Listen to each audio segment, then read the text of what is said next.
On the special occasion of NITA's 50th anniversary, our faculty is sharing a variety of tips they found useful for breaking up with your notes. The Honorable Mark Drummond had this to say. I use a three-step process. I believe in the mind-body connection, so I first say it out loud while writing it down word for word as I say it. We say things in a different manner than we write, so say it as you write it. I then convert those sentences into bullet points, and I then take those bullet points and convert them into pictures and place them into what some have called a memory palace. It is placing those pictures in a building that you know well or your own home, for example. The more compelling the pictures, the more you will remember. You then simply walk through the building or your own home, looking at the pictures that you placed in there, and you will be able to remember what you want to say. If you want to read more about this technique, pick up The Art of Memory or the book Moonwalking with Einstein. I would rather hit 95% of what I want to say without notes than hit 100% by a word-for-word rote recitation. After all, I once heard of a judge who said to counsel who was reading word for word, "Counsel, if you just want to hand me your brief, that would be fine. I can read."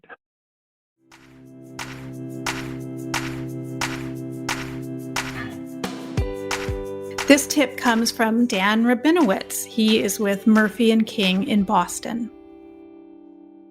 As Neil Sedaka once said, breaking up is hard to do. But don't think of it as breaking up. Think of it as changing your relationship from an exclusive one to a non-exclusive one. What do I mean by that? Learn how to use your notes in a different way. Condense things down to buzzwords or phrases. Some places you have to use your notes. Direct exam, you're not going to be able to memorize every single question and do a direct exam without notes. Same with cross-examination, although at some points during the cross-examination, you'll go off your notes because you're listening to the answer that the witness gives, and that's leading you to other questions.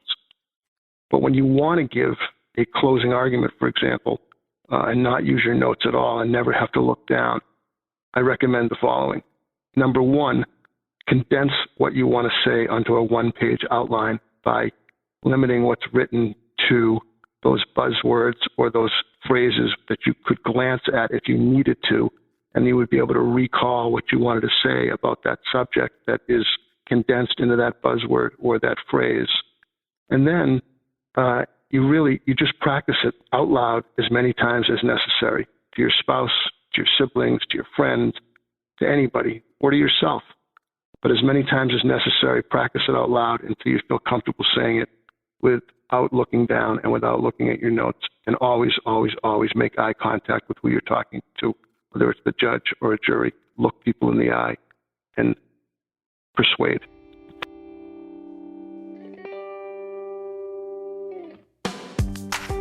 Experienced trial veteran Reuben Gutman has this advice. They say that breaking up is hard to do, especially if it's breaking up with your notes. If you're wedded to notes, you feel you need to read from a script, that's okay. Write your script if that makes you feel comfortable. Then take the script and break it down into head notes. The head notes will serve as simply reminders. But the truth is that after doing the initial writing, you will find that you'll remember much of the script. You can also use demonstratives in court as props or reminders.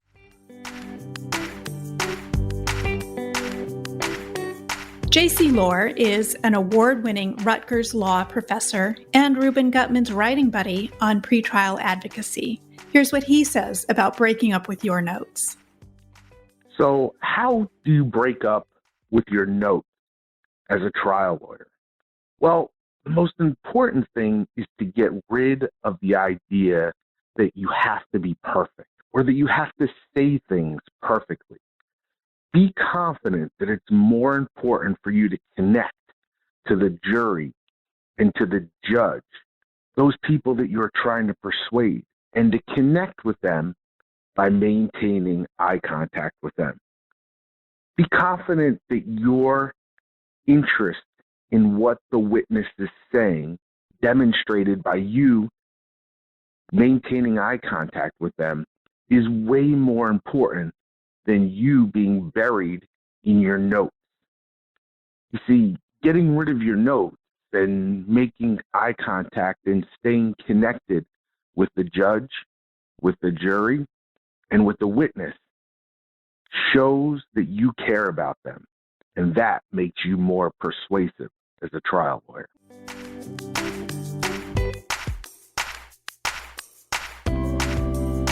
Next up is Bill Hunt. He is a member of our Board of Trustees. He's a faculty member, an author, and he practices law in Massachusetts. What I do and recommend is you write your entire opening or closing longhand on paper. Just write it out, the whole thing, word for word, the way you'd want to do it. Read it over. Then outline it. Read the outline over, and then outline it again, shortening the outline. And then continue that process until you've got the outline down to about 1 or 2 pages, and your entries for each line of notes are just a few words. It's not even necessarily a whole sentence. And then those are the notes that you use. You obviously can't read them to people because they're just reminders. And the idea is you then have to speak with knowledge about your topic without having to read from your notes, because reading from your notes doesn't avail you of anything. But the process of going through it, writing it down and boiling it down, reading it, boiling it down, reading it, boiling it down, makes you knowledgeable. Because after all, the purpose of notes is to remind you of what you want to talk about. It's not to feed you necessarily the language that you're going to use every step of the way.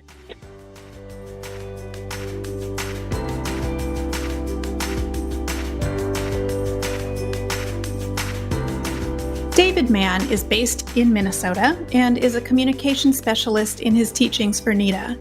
His tip is a bit of a 2-for-1. Hi, this is David Mann, story and messaging specialist for lawyers. So there's a question about how to get off using notes. And I think it's really important to get off notes. And so here's what I would suggest doing. Don't try to memorize it, and don't try to just immediately write bullet points. Create a written document that you go through and just sort of loosely memorize.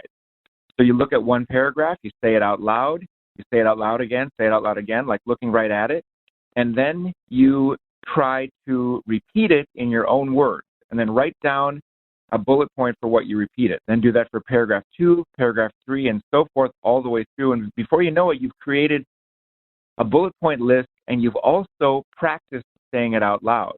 So you can go and look at your bullet points and preserve most of what you actually wrote.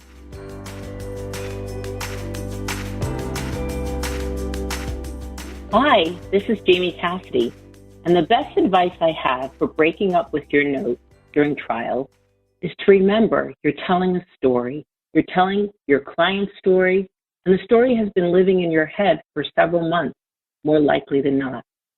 So put your mindset in a place where you're speaking to friends, family, or relatives, and tell the story. If you're doing a cross or direct, you can tell your story as if you were asking questions of a family member, a friend, or a coworker.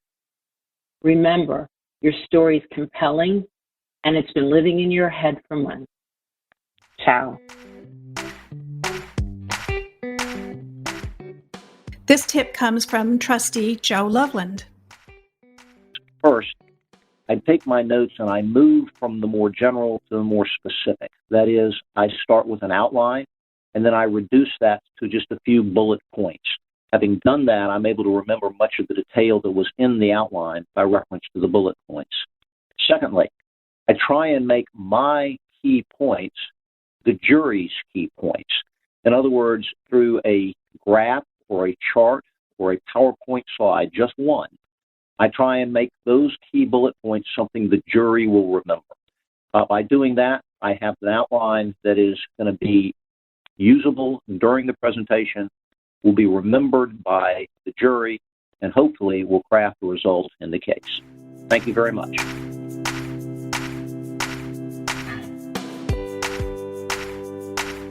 Jules Epstein at Temple Beasley Law sent us this tip. The answer is don't break up with your notes, but use them only as needed. The best way to deal with notes is to constantly reduce them in size, from a 4-page argument to a 2-page summary to a 1-page outline to a half-page of bullet points. Once you have done that, the process will have embedded in your brain most of your talk. But don't think you will remember everything. And have that final list of bullet points available that you can glance at before you stop talking.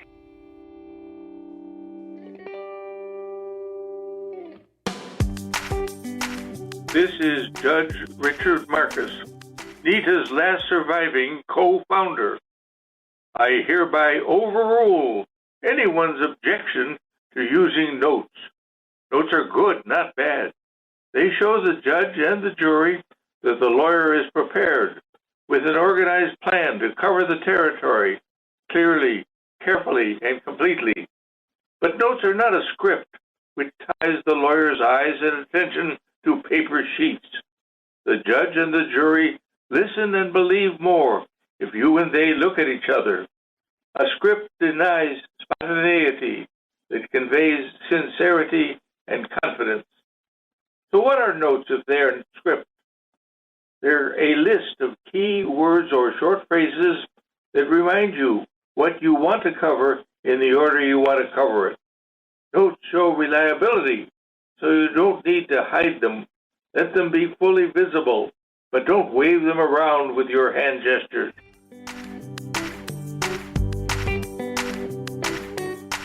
Faculty Sid Kanezawa has this tip to share. What advice do you have for breaking up with your notes? My advice would be to think in pictures. The reason that people are wedded to their notes is because they're worried that they're going to forget the next question, the next word, the next argument. It's a linear process. And so if you forget the next word or the next question, you feel like you're going to be off track and you're not going to be able to get back on track again. The answer to that is to think in pictures. Think about your entire argument or your entire examination as a picture. And then you can paint that picture from the left or the right or from the bottom or the top. You can put a lot of detail in, or you can just sketch an outline. As long as the finished picture has the meaning and a message that you want to convey to the audience, that's good enough. And you won't worry about losing your place.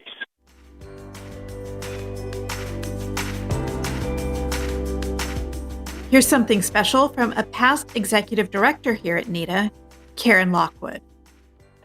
Hey, everybody, this is Karen Lockwood. Are you having trouble speaking to judge or jury without notes? I suggest you make your third ear your coach. You don't need any of those scraps of papyrus anyway. You could develop this habit in stages. Here you go. First stage, just do it. First chance you have, seriously, leave those notes behind. Scary. And the second time, too, leave those notes behind. Less scary, but still you hate it. The third time you just do it, though, assign your third ear to debrief you afterwards. Now you're ready for the real work.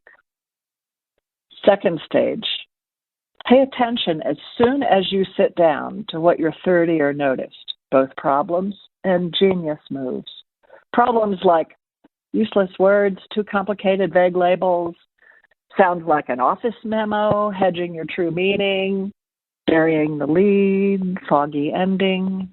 Whatever it is, choose and fix each foible just 2 at a time. Keep banishing 2 more foibles each time you speak. Well, plus, notice the good things. Recognize the brilliant riffs that came to you in the moment without your notes? Why did they work? That is your gut, not your notes, reaching out to grab memorable attention. With this third-ear habit, you will discover that a brilliant and effective cross-exam or opening or any delivery evolves as you open point after point. It just flows because you are listening to your voice and not your notes.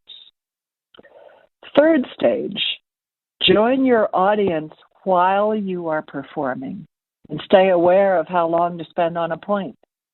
You now will automatically think, silently preview, and then speak in that order to give the audience exactly what they need, which can be done only without reading a draft, right? You will arrive at effective, punchy closing arguments because you speak from your soul, fully aware of what the jury needs to commit to in truth. You'll motivate others to listen, to want to grab onto your next point. Motivated by your thinking, they will understand what they think is the air quotes right solution, air quotes all on their own. In sum, to win them, be them. To be them, listen to yourself. And to listen to yourself, dare your third ear to be honest with you. And trust it. Thanks, and keep winning.